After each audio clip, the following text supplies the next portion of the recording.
be out a little bit during the day. Usually I do this about 11, but this is just a quick in, a quick out. I just wanted to, kind of continue the conversation I've been talking about the Graysons, particularly talking about how terrible these kids are being raised by this Debbie Grayson, who some of you guys think is this incredible mother, and it ain't mathing up here, right?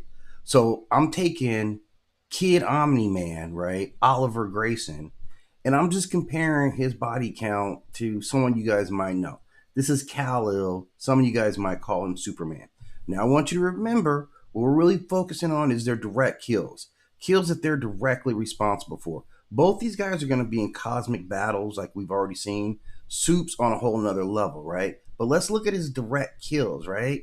If you look at direct kills for Superman, like you really talking about zero. Like there's not any intentional kills in the normal Superman timeline and what his character was throughout all these years, right? His near kills are presumed dead. They're getting up there. You got a couple of guys he had to kill, right? Like Doomsday, who keeps always coming back.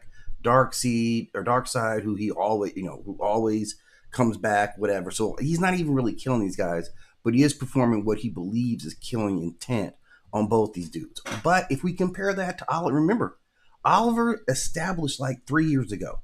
Oliver is a child, and his direct kills is already 5 to 10. This is 70 years, 80 years of Superman, and that direct kill count, right? You see is 0 to 5, right?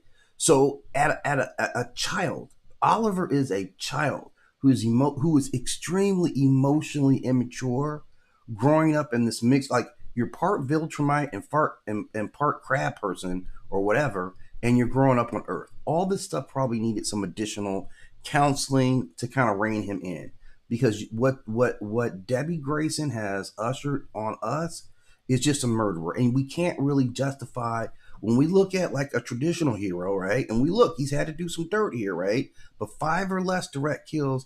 This kid Oliver is literally a 3-year-old intellect, right? An alien intellect, but 3 years old, and he's already got a body count that might be up to 20 already. Where would he be at in 40 years, right? Where would he be at in 10 years?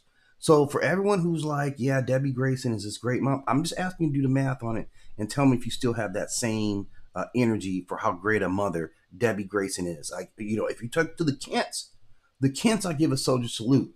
The Kents showed us how to do it, right? The Kents impacted him with love and security so that he's able to make good decisions and not be afraid while he's making decisions, not lash out. That's what made Superman great. A character I don't even like that much, but I do respect how he goes about his business, and I feel safer in a world with Superman. I feel less safe in a world with Kid Omni-Man. And like you Kid Omni-Man and you following the devastation that Omni-Man did on Earth. Maybe that's why he's taking it. Maybe that's why every time we see him, he's covered in blood, because that's just who he is. That's what his nature is. And Debbie Grayson, you fell in love with a murderer, right? You raised at least one mass murderer and one person who's already like dipped in a murder. Like I think Mark's probably already ahead of Clark as well. So I'm just saying, similar type powers, completely different way of actually going about and using those powers. One's responsible, one's home.